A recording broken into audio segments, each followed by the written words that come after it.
Ang jet na ito nakakalipad lang ay ang Rafale, na itinuturing na isa sa pinakasopistikadong eroplanong pandigma na nagawa ng Europa.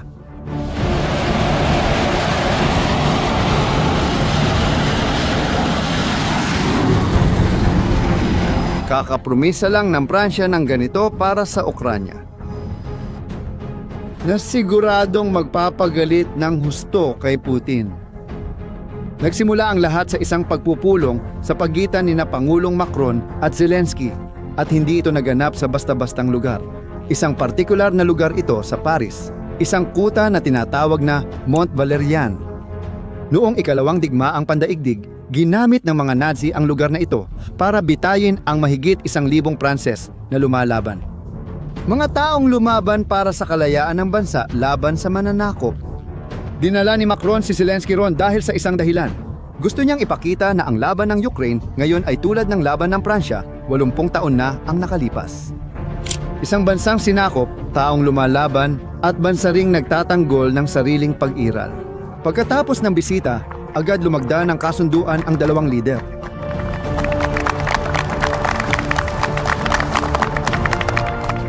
Noong ika-17 ng Nobyembre, 2025, sa base ng himpapawid ng Vélizy-Villacoublay, sa paligid ng Paris, nagkasundo ang Pransya at Ukranya sa isang 10 taong kasunduan sa seguridad. May isang bahagi ng kasunduan na pumukaw sa lahat.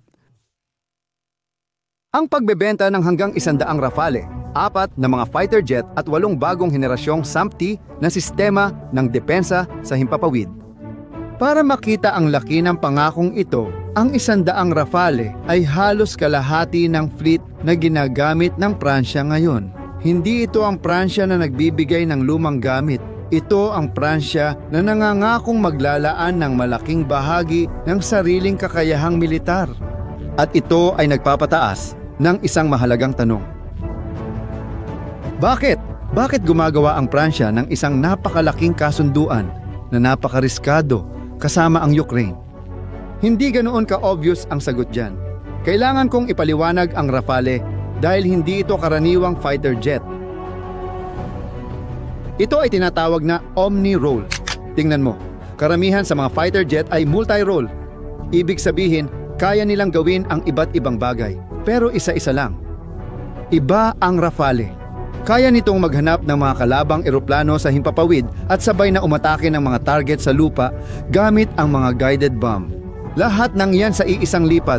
Para sa Ukraine, nakakaunti ang mga kagamitan at kailangang sulitin ang bawat isa.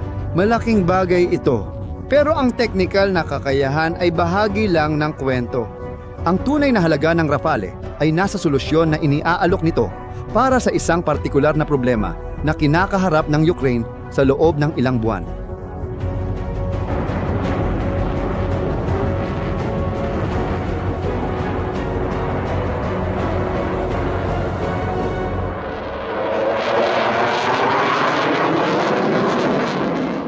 Ang mga piloto ng Ukraine ay palaging nanganganib dahil sa mga MiG-31 na jet ng Russia na nananatili sa loob ng teritoryo ng Russia. Malayo sa labanan, nagpapaputok sila ng R-37M na long-range missile na kayang abutin ang 300 kilometro. Hindi makaganti ang Ukraine dahil wala talaga silang mga missile na may ganoong kalayuan. Kailangang lumapit sa panganib ang mga piloto ng Ukraine na nagdudulot ng matinding panganib sa kanila. Hirap sila sa laban pero binabago ito ng Rafale. Kasama ng eroplano ang missile na Meteor at espesyal ang Meteor. Dahilan: kadalasan ang ganitong missile ay sinusunog agad ang lahat ng gasolina sa simula, tapos diretsyong lilipad papuntang target. Ibig sabihin nito, habang lumalayo ang distansya, nawawalan sila ng enerhiya at mas nagiging madali silang iwasan. Iba ang Meteor. Mayroon itong ramjet na makina na patuloy na nagpapabilis sa buong paglipad. Hindi ito nawawalan ng enerhiya. Nananatili ang bilis at kakayahang magmaniobra hanggang sa tamaan ang target. Ito ang bumubuo ng tinatawag ng mga eksperto na no escape zone, isang lugar kung saan hindi na talaga makakatakas ang kalaban. Dahil sa Meteor, kayang abutin ng mga piloto ng Ukranya ang mga eroplanong pandigma ng Rusya kahit nasa loob ng kanilang teritoryo. Sa unang pagkakataon mula nang magsimula ang digmaan, nagkaroon sila ng tunay na pagkakataong mapantayan ang laban sa himpapawid. Pero ang mabuhay sa himpapawid ay hindi lang tungkol sa pagkakaroon ng mas magagandang misail. Kailangan mo ring hindi ka matukoy at dito na magsisimula ang lahat. Dito pumapasok ang sistemang Spectra. Karaniwang may panlabas na electronic warfare compartment ang mga eroplano sa pakpak pero wala ang Rafale. Direktang naka-integrate ang sistemang Spectra sa katawan ng eroplano. Natitiktikan nito ang mga radar ng kalaban at nagpapadala ng kontrasenyas na nagkakansela ng pagtuklas. Isa itong uri ng elektronikong pagiging di nakikita. Pinapayagan nito ang Rafale na lumipad sa mga gilid ng mga zona ng depensa ng Russia tulad ng abot ng sistemang S-400 nang hindi madaling matukoy. Para sa isang bansa na kailangang lumapit sa mga teritoryong mahigpit na binabantayan, ito ang pagkakaiba ng pagtatapos ng misyon at ng pagbagsak. Ngayon, pag-usapan naman natin ang depensang panghimpapawid dahil wala ring saysay ang pagkakaroon ng mga kahangahangang eroplano kung ang bansa mo ay binobomba araw-araw. Ang Ukranya ay patuloy na nasa ilalim ng pag-atake. Mga drone, cruise missile, ballistic missile. Ang Rusya ay nagpapalipad ng daan-daang drone bawat buwan. Noong Oktubre 2025 umabot ito sa 1,500. Na-intercept ng Ukranya ang kalahati lang. Desperado na ang bansa para sa mas maraming sistema ng depensa sa himpapawid. Matagal nang hinihiling ito ni Zelensky. Dito papasok ang surface-to-air missile platform Terrain. Ito ang pinaka-advanced na sistema ng depensa sa himpapawid na ginagawa ng Europa. Ang bersyon na matatanggap ng Ukraine ay ang next generation. Ibig sabihin, mga sistemang kasalukuyan pang dine-develop. Makakatanggap agad ang Ukraine ng ilan sa mga unang produkto na nagpapakita ng dedikasyon ng Pransya. Hindi sila nagbibigay ng tira-tira. Ibinabahagi nila ang pinaka-advanced na teknolohiya. Malaking bentahe ng surface-to-air missile platform Terrain ang radar nito na may 360 degree coverage kumpara sa Patriot ng Amerika na 120 degrees lang. Kapag ang Rusya ay nagsasagawa ng mga pag-atake gamit ang maraming drone na sabay-sabay na nanggagaling sa iba't ibang direksyon, napakahalaga ng pagkakaroon ng kumpletong coverage. Bukod pa rito, ang Aster 30 na misil na ginagamit ng sistemang Pranses na ito ay may abot na 150 kilometro laban sa mga ballistic missile. Ang Patriot ay may abot na 60 hanggang 70 kilometro. Isa itong malaking pagkakaiba. Pero narito ang tanong na tinatanong ng lahat.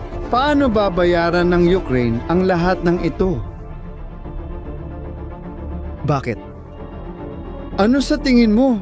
Ikaw o hindi? Wala ang Ukraine ng ganitong pera. Kaya paano ito gagana? Ang sagot ay matalino at medyo nakakatuwa rin. Mula nang magsimula ang pananakop, nag-freeze ang Europa ng 170 bilyong euro sa mga asset ng Russia. Karamihan ay nasa mga bangko sa Belgium, nakatingga at kumikita ng interes. Ang panukala ay gamitin ang interes mula sa mga asset ng Russia para pondohan ang pagbili ng armas. Mayroon pang isang estruktura na pinag-uusapan sa European Union na tinatawag na utang para sa reparasyon, na maaaring magmobilisa ng hanggang 140 bilyong euro. Ibig sabihin, si Putin ang magpapondo ng armas laban sa sarili niya. Halos makata ito. Hindi lang ito kasunduan sa kagamitang militar. Mas malaki pa ang sakop nito. Hindi ginagawa ito ng Pransya ng mag-isa. Mayroong isang koalisyon ng 34 na bansa, pinangungunahan ng Pransya at ng Reino Unido. Ang opisyal na pangalan ay Coalition of the Willing.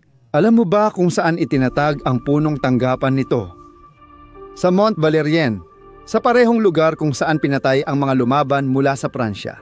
Hindi aksidente ang simbolismo sa likod nito. Malinaw ang mensahe, handang ipagtanggol ng Europa ang sarili nitong hangganan kahit walang Estados Unidos. Ito ang tinatawag na estratehikong autonomiya ng Europa sa gawa. Nagsimula nang magsanay ang Pransya ng mga piloto ng Ukranya noong Marso 2024 sa Cognac Air Base. Noong una, inihahanda ang mga pilotong ito para magpalipad ng Amerikanong F-16. Ngayon, ang focus ay lumipat na sa Rafale at sa Mirage 2,000. Nag-invest din ang Pransya ng halos 800 milyong euro para palawakin ang kanilang kakayahan sa pagsasanay. Dahil ang mga eroplano na walang piloto ay walang silbi. Ang pagsasanay ng piloto para mag-master ng ika-4 na henerasyon at kalahating fighter jet ay inaabot ng 18 hanggang 24 na buwan. Ito ang parte na hindi napapansin ng marami. Ang mga unang Rafale ay hindi darating bukas. Inaasahang magiging operasyonal sa 2029 at matatapos ang buong programa sa 2035. Maaaring may ilang eroplano na manggagaling sa inventaryo ng Pransya ng mas maaga, pero karamihan ay gagawin talaga para sa Ukranya sa loob ng susunod na 10 taon. Ibig sabihin, hindi lang ito tungkol sa panalo ngayon, kundi sa pagtiyak na ang Ukranya ay magkakaroon ng puwersa ng himpapawid na kayang ipagtanggol ang bansa sa hinaharap. Tiwala ang Pransya na ang Ukranya ay hindi lang mabubuhay, kundi magiging isa sa pinakamalakas na puwersang militar sa Europa. Ipinapakita ng pagtayang ito kung paano nakikita ng Europa ang hinaharap. Sa loob ng mga dekada, ang depensa ng Europa ay nakaasa sa Estados Unidos, sa NATO at sa mga desisyon ng Washington. Ipinapakita ng kasunduan ang pagbabago. Binuo ng Europa ang kakayahang kumilos, protektahan ang mga kapitbahay at hubugin ang seguridad ng kontinente nang hindi naghihintay ng pahintulot. Kung magtagumpay ang kasunduang ito, magkakaroon ang Ukranya ng isa sa pinakamodernong puwersang panghimpapawid sa Europa, pagsapit ng kalagitnaan ng 2030 so. At ang pinakamaganda pa rito, magiging kaayon ito sa mga pamantayan ng OTAN. May kasamang makabagong teknolohiya at kayang pigilan ang mga banta sa hinaharap. Ang kasaysayan ang huhusga kung tama ba ang naging desisyon ng Europa, kung sulit ba ang kanilang naging pustahan. Kung ang Mont Valérien, ang lugar kung saan namatay ang mga lumaban na Pranses para sa kalayaan, ay tunay ngang naging simbolo ng bagong panahon ng depensang Europeo. Pero sa ngayon, isang bagay ang tiyak, hindi ito inaasahan ni Putin. At ngayon, marami na siyang dahilan para mag-alala. At ikaw, ano sa tingin mo? Dapat bang mas mag-invest ang Europa sa sarili nitong depensa o patuloy na umasa sa Estados Unidos? Ilagay ang opinyon mo sa komento. Kung nagustuhan mo ito, ibahagi sa kakilalang interesado sa geopolitika at mag-subscribe sa channel para hindi ma-miss ang mga susunod na video.